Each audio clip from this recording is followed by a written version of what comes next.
आज हम बात करने वाले हैं वेजर लाइपोसक्शन। लाइपोसक्शन को सबने सुना होगा वर्ड, क्योंकि एकदम पॉपुलर प्रोसीजर है। अमेरिका में नंबर 1 सर्जिकल प्रोसीजर है और इंडिया में भी काफ़ी popular procedure day by day हो रही है। मेट्रो सिटी में तो हो ही रही है, अभी छोटे छोटे सेंटर में भी ये लाइपोसक्शन होने लगा है। तो लाइपोसक्शन क्या है कि जो अनवांटेड फैट सेल है वो निकालने का जो जरिया है उसको बोलते हैं लाइपोसक्शन। टमी टक और लाइपोसक्शन में फ़र्क ये है कि टमी टक में स्किन भी काटते हैं, स्किन भी रिमूव करते हैं, जब लाइपोसक्शन में ओनली फैट निकालते हैं। जब लेडीज़ में बहुत ज़्यादा वेट होता है और साथ में स्किन भी सेगी होती है तो सिर्फ आपने अगर लाइपोसक्शन किया तो स्किन और लटक जाती है, तो इसीलिए उसमें स्किन काटनी पड़ती है। परंतु मेल में यूजुअली टमी टक की ज़रूरत नहीं पड़ती है, सिर्फ लाइपोसक्शन के साथ काम हो जाता है। तो कहाँ कहाँ लाइपोसक्शन हो सकता है? तो लाइपोसक्शन डबल चिन में होता है, आर्म में होता है, लव हैंडल में होता है, एब्डोमेन में होता है, थाई में भी होता है।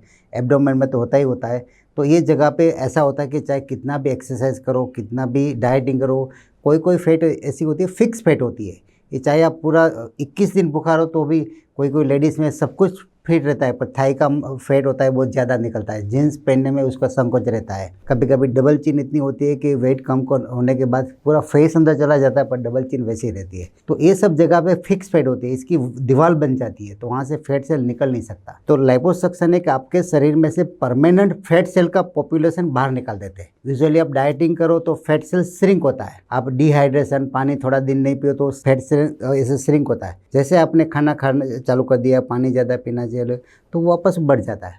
तो कम ज़्यादा होता है, पर नंबर ऑफ फैट सेल शरीर से निकलता नहीं। तो लाइपोसक्शन एक सर्जिकल प्रोसीजर है कि आपके बॉडी में से परमानेंट फैट सेल बाहर निकाल देते हैं। इसमें भी 4 टेक्निक है। एक मैनुअल टेक्निक, जो कन्वेंशनल टेक्निक होती है, काफ़ी सर्जन अभी भी वही करते हुए, इसमें वो कैन्यूला से वो सर्जरी करते, पर इसमें बहुत जोर करना पड़ता है क्योंकि वो मैनुअल है और 5-6 घंटा सर्जरी चलती है, तो जो सर्जन है वो भी थक जाते हैं। और काफ़ी इसमें क्या होता है, कन्वेंशनल में ट्रोमा का चांस ज़्यादा होता है, क्योंकि आप फोर्सफुली करते हो तो ज्ञान तंतु डैमेज, स्किन डैमेज होने का चांस रहता है। ऐसा नहीं होता है हेमेटोमा, अंदर खून मर जाना ऐसा, और ज्ञान तंतु डैमेज होने से जो ऊपर का जो नमनेस है और सूजन है वो लंबे समय रहता है। तो वो टू ओवरकम दिस अभी टेक्नोलॉजी में टोटल 4 टेक्नोलॉजी, एक कन्वेंशनल मैनुअल बोलते हैं लाइपोसक्शन, दूसरा बोलते हैं पावर असिस्टेड लाइपोसक्शन। इसमें वाइब्रेशन से होता है, 1 सेकंड में कुछ 1000-2000 टाइप वाइब्रेट होता है, तो फैट सेल ऐसे ही वो हिलते हैं और इजीली निकल जाते हैं। फिर आता है लेज़र लिपोलिसिस, लेज़र की मदद से वो पिघालते हैं फैट सेल, परंतु वो लिमिटेड एरिया में होता है, ज़्यादा नहीं हो कर सकते, क्योंकि फिर हीट से क्या अंदर वो अल्सर होने का, कुछ डैमेज होने का चांस। मानो कि सिर्फ डबल चिन करनी है तो कर सकते, परंतु एंटायर एब्डोमेन और लेज़र से नहीं कर सकते, तो छोटे एरिया के लिए। फिर अभी लेटेस्ट में सबसे लेटेस्ट आता है अल्ट्रासाउंड असिस्टेंट लाइपोसक्शन, उसको बोलते हैं Vaser technology. Vaser technology US में, यूरोप में बहुत पॉपुलर टेक्नोलॉजी है और सख्या स्किन क्लिनिक ने अभी हमने इंट्रोड्यूस किया। तो वेजर टेक्नोलॉजी का फ़ायदा क्या है? वेजर लाइपोसक्शन का 3 बड़ा फ़ायदा है।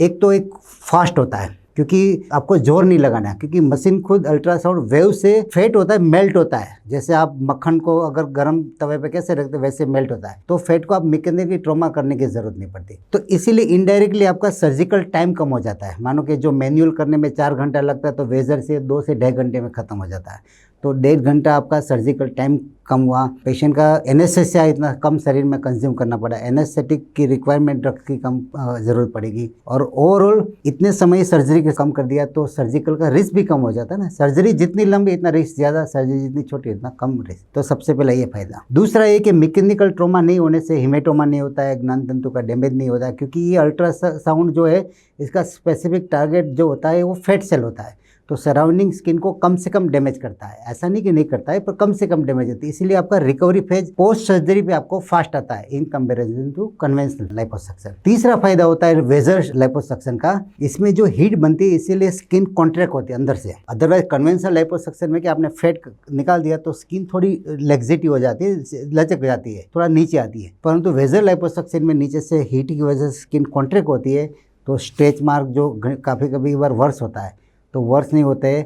ऑन द कॉन्ट्री स्किन की जो ऊपर की जो क्वालिटी होती है एकदम स्मूथ रहती है, आपकी इवन टोन रहती है। तो ये 3 मेजर फायदा है वेजर लाइपोसक्शन का, और कोई भी एरिया में कर सकते हो। और वेजर लाइपोसक्शन में मानो सुबह किया तो शाम को मेजोरिटी को डिस्चार्ज करते हैं और मैक्सिमम दूसरे दिन डिस्चार्ज करते हैं। और इसका जो पूरा प्रोटोकॉल होता है कि नेक्स्ट डे हम गारमेंट पहना देते हैं। गारमेंट पहनना बहुत ज़रूरी है। अगर आपने गारमेंट नहीं पहना तो ये जो शेप जो होता है ना, जो बाद में, क्योंकि हमने फैट निकाल दिया, हम 100% फैट नहीं निकालते, 60-70% निकालते, 30% रखना पड़ता है। तो आपने जो टाइम टू टाइम नहीं गारमेंट पहना तो जो फैट का, बाकी का फैट का जो इक्वली डिस्ट्रीब्यूशन होता है वो नहीं होता। इसीलिए मानो कि आपने यहाँ बैठे तो यहाँ बम्प हो जाता है, यहाँ बम्प हो जाए, ऐसा चांसेस है। अदरवाइज आपने ठीक से गारमेंट नहीं पहना और यहाँ पहना तो वो फैट मूव होकर नीचे जाती है, ऐसा हमने देखा है। तो गारमेंट प्रॉपर फिटिंग वाला, अच्छा फैब्रिक वाला पहनना बहुत ज़रूरी है। और वेजर की कोई भी लाइपोसक्शन की एक्चुअल जो इफेक्ट आती है वो 3 महीने के बाद आती है, क्योंकि शुरू में इमीडिएट वेट रिडक्शन होता है वो एक्चुअल नहीं होता है। इसका 6 वीक के बाद पूरा जो फैट का जो रीडिस्ट्रीब्यूशन होता है अंदर से, ड्यूरिंग सर्जरी के समय जो सलाइन डालते हैं फैट सेल को मेल्ट करने के लिए, तो वो सब बॉडी फ्लूइड वो सब निकलने में, एक्चुअली जो शेप आने में 6 वीक के बाद स्टार्ट होता है और 3 महीने में ख़त्म होता है। काफ़ी लोग लाइपोसक्शन को वेट रिडक्शन सर्जरी समझते हैं, वो ऐसा नहीं है। लाइपोसक्शन है ईच लॉस के लिए, जो फिक्स फैट वो जो आती है जो नहीं जाती इसके लिए। इसके लिए इनडायरेक्टली है, जितना फैट निकल के इतना वजन कम होता है, पर ओवरऑल वजन करने के लिए डाइटिंग और एक्सरसाइज का कोई ऑल्टरनेटिव नहीं है। फैट सेल की कैपेसिटी बहुत बड़ी होती है, बहुत बड़ा बड़ा हो सकता है। आप देखो 150-200 किलो का वजन जो होता है और 60 केजी का वजन होता है, नंबर ऑफ फैट सेल दोनों में एक जैसा होता है, नंबर ऑफ फैट सेल बढ़ नहीं सकता है, सिर्फ इसकी साइज़ कम ज़्यादा होती है। तो आपने मानो कि 70% फैट सेल निकाल दिया लाइपोसक्शन से, परंतु 30% फैट सेल भी वो बाकी का स्थान लेने के लिए तैयार है। इसीलिए 3 महीने तक आपको डाइट और एक्सरसाइज का बराबर ध्यान रखना चाहिए, ताकि शेप भी बराबर आए और इतनी मेहनत और इतना खर्चा करके आपने जो सर्जरी किया इसका जो रिजल्ट होता है वो बरकरार रहता है। वेजर लाइपोसक्शन, इसमें प्रोसीडिंग में क्या होता है, अगले दिन जो होता है वो ब्लड टेस्ट करते हैं। इसमें CBC, liver function, kidney function test होता है, शुगर होता है, लिपिड प्रोफाइल होता है, और बाकी का जो HIV जो होता है, हेपेटाइटिस टेस्ट होता है। अगर बड़ी उम्र है तो इको और ECG करवाते हैं, ये ब्लड टेस्ट करते हैं। एक बार physician fit for surgery, anaesthetic पर फिट फॉर सर्जरी कंफर्मेशन देते हैं, फिर सर्जरी प्लान करते हैं। तो नेक्स्ट डे मॉर्निंग 10 घंटे का NBM चाहिए, नील बाय माउथ। मानो कि सुबह 8 बजे सर्जरी करना है तो 11-12 बजे के बाद पेशेंट को पानी नहीं पीने, खाने का नहीं, कुछ नहीं, तो नील बाय माउथ हो, इसको बोलते हैं NBM। पूरी प्रोसीजर में मार्किंग करते हैं कि कहाँ कहाँ से फैट निकालना है, इसका पेशेंट को भी प्लानिंग बता दे कितना इतना फैट निकल सकता है। मानो कि एब्डोमेन का एग्जांपल ले तो इसका मार्किंग होता है कि कहाँ से फैट निकालना है, और मैक्सिमम पेशेंट का जो पेन पॉइंट है कि भाई यहीं से चाहिए, वो पहले हम एड्रेस करते हैं। फिर उसमें एनेस्थीसिया, उसको बोलते हैं ट्यूमसेंट एनेस्थीसिया। जनरल एनेस्थीसिया में सेडेशन 16 देते हैं, और फिर जो यहाँ एनेस्थीसिया में ट्यूमसेंट एनेस्थीसिया होता है, ज़ाइलोकेन और एड्रीनालिन और सोडियम बाइकार्बोनेट का एक कॉम्बिनेशन वाला कॉकटेल होता है 1 लीटर का। तो मानो कि जितना लीटर, 8 लीटर फैट अगर एस्टिमेट है तो 8 लीटर फ्लूइड अंदर डालते हैं, तो वो फ्लूइड अंदर जाके फैट सेल को स्वेल करते हैं और इजीली मेल्ट हो जाता है, ताकि वो लाइपोसक्शन की कैन्युला में निकालने में इजी रहता है। तो पूरी सर्जरी मानो कि 5-6 लीटर निकलना है तो ऑन एन एवरेज 3 से 4 घंटा सर्जरी चलती है। जितना लीटर ज़्यादा निकालना इतना समय ज़्यादा लगता है। यूजुअली हम एक ही एरिया में करते हैं, परंतु कोई छोटा एरिया होता है तो थाई में भी एक ही साथ हो सकते हैं, अंडरआर्म में भी हो सकता है। वेट कम करने के बाद ऐसे हाथ नीचे लचक जाता है तो ये रिमूव हो सकता है। डबल चिन में भी कोई 2 एरिया, एक बड़ा एक छोटा, साथ में कंबाइन कर सकते हैं। सर्जरी खत्म होने के बाद पेशेंट को वार्ड में शिफ्ट कर देते हैं और तुरंत प्रेशर गारमेंट पहना देते हैं, ताकि इसमें इडीमा और वो सब कम रहे। पेशेंट को 2 दिन तक वो जो जगह पे होल किया है इसमें से पानी निकलता रहता है, और वो नॉर्मल है क्योंकि 7-8 लीटर पानी निकला है, तो वो दूसरे दिन थोड़ा थोड़ा उजिंग रहता है, परंतु वो 24 और मैक्सिमम 48 आवर्स में वो बंद हो जाता है। जितना पानी ज़्यादा डाला इतना निकलने का चांस ज़्यादा है। और स्टिच यूजुअली हम कम लेते हैं, क्योंकि स्टिच लेने से पानी अंदर ही रहता है तो पानी का पॉकेट बन जाता है, तो पेशेंट को बाद में पेन होता है।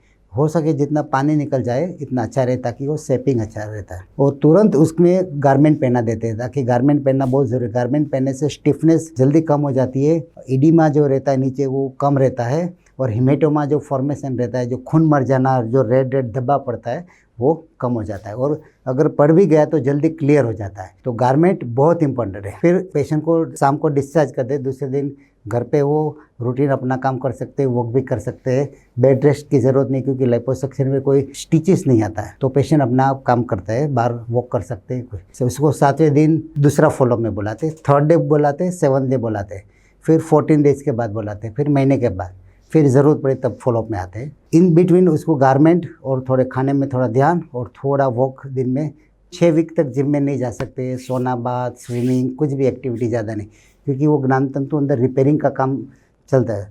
क्योंकि अगर उसने काम ज़्यादा एक्सरसाइज जल्दी काम चालू करे बाद में पेन होता है, क्योंकि वो जो ज्ञानतंतु और जो टिश्यू जो डैमेज हुआ, जो फैट निकल गया, इसके बाद जो हीलिंग जो प्रोसेस होता है वो 6 वीक चलता है। काम तो कर सकते हैं, तो यूजुअली उसको थोड़ा कम करने का चाहिए, और हैवी वर्क नहीं, कोई वजन उठाना, कोई जिम एक्टिविटी नहीं करनी चाहिए। तो ऑन एन एवरेज 6 वीक आपको बराबर ध्यान रखना, बाकी तो जो बॉडी अपने आप काम करेगा।